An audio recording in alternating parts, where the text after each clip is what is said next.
On December 29, 2021, Solo Leveling ended. And looking back at a series that spanned 3 years in the making, I'm quite thankful.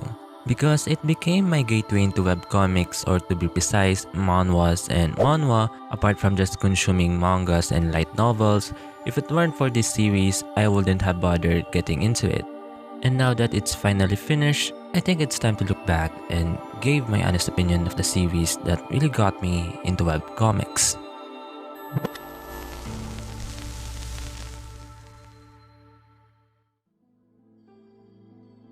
Well, at this point, there's no denying how massive of an impact Solo Leveling is to the rise of manhwas in terms of popularity in recent years. It basically became the Naruto or Dragon Ball of manhwas, where it became the introduction for some in how they got into anime.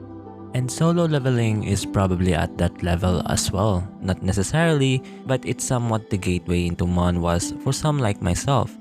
Although I wouldn't say it's the best way to get into manhwa, after diving into a bunch of series, I could already think of a handful of manhwas that serves as the best alternatives to get into reading manhwas or just webcomics in general. But Solo Leveling is still a strong entry into that, and a lot may agree. I mean, that's basically how I got into reading manhwas in the first place, so you have me as an example for that.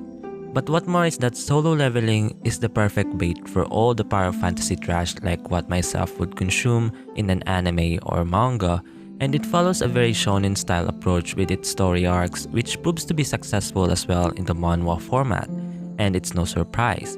So reading Solo Leveling felt more like muscle memory due to reading a lot of shonen mangas in the past, despite the series taking jabs at shonen tropes.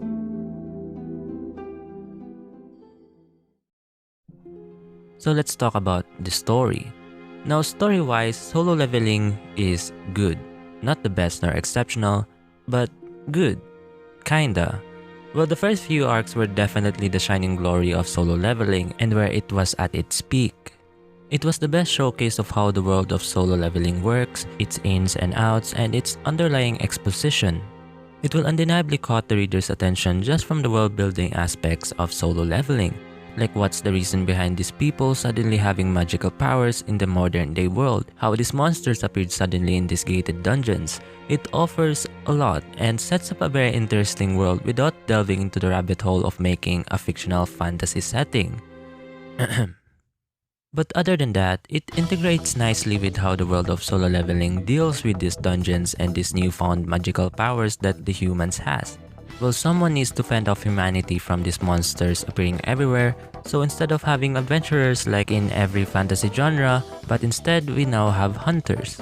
And these hunters are these people who went dungeon crawling to fight mobs and get some powerful items.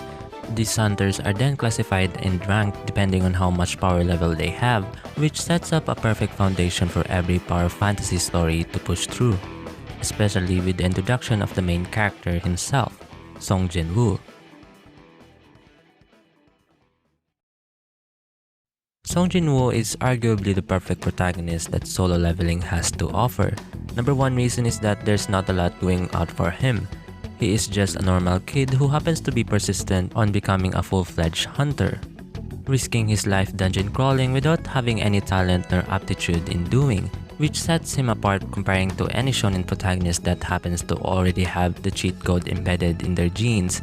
But Song Jin-woo doesn't have that, and rightfully so, because he is just a normal-ass kid.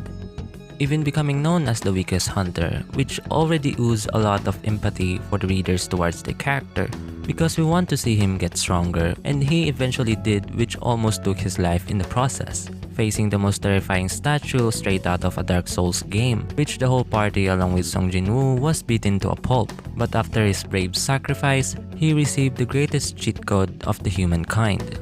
And from then on, it basically became a Dark Souls game for him, entering dungeons upon dungeons, leveling after leveling, while hovering at death's door.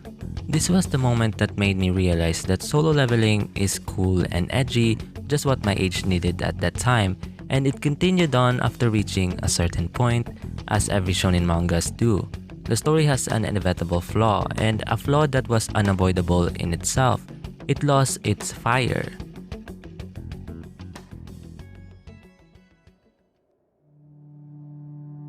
Well, at first, each ordeal that Song Jin-woo faces is and was a struggle at first, but it comes to a point where he eventually became so overpowered that there's no point in worrying how the hell he will deal with the enemies he encounters. It was always a clear W from then on, and there could never be a challenge for him. Much like how Saitama sees his power, watching Song Jin-woo getting way more overpowered as time went on, it became a bit boring. But don't get me wrong, there was still some exciting parts and emphasis on odds throughout the story and even at the final arc. But there was just no reason to salvage a plot that will inevitably doom its own. Apart from that, Solo Leveling has some troubles on having a great supporting cast. There's just no one interesting other than Song Jin-woo. They were more likely mindless potatoes just in it for the sake of being annoying or just to be surprised as they realized how this dude became too OP. And from then on, there was no point in dealing with the story other than just seeing some epic fights. Even plot points that were built up to be something interesting was immediately shoved off, especially with the final arc where this was supposed to be the epic final battle we have long expected. Well, true to itself, it was epic, but at the same time, a bit lackluster. Because it certainly didn't look like the final boss was anything. He was more like a small fry throughout the whole battle with Song Jin-woo, even though he did got the upper hand at some point. But he wasn't as intimidating as the statue or even the previous fights, nor did I felt like there was a lot at stake throughout the battle.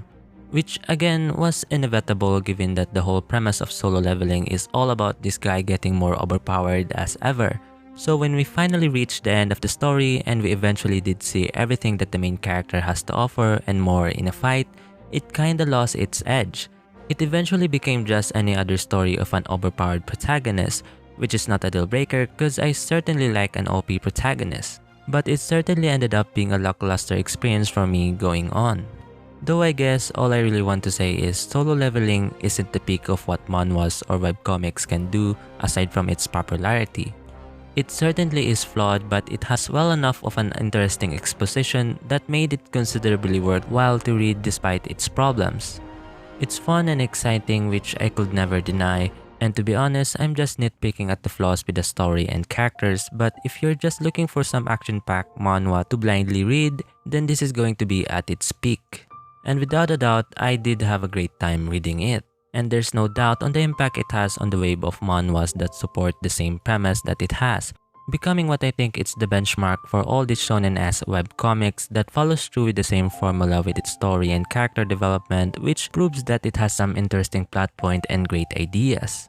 And now that it finally ended, which I certainly have a lot of problems with how it decided to end everything, but in the end, I just really want to remember the great experience and excitement that Solo Leveling gave to me. And that alone made me want to say that Solo Leveling was indeed a good manhwa to read. With that said, thank you for watching, leave a like and comment to my shitty take and tell me what are your thoughts on Solo Leveling and how it ended. I sure did enjoy it despite my outrageous rants, but this was just my varied opinion at the end. So if you enjoyed the video, please like and subscribe to this channel. And as always, this is Jay of Shonen Archive. See you next time.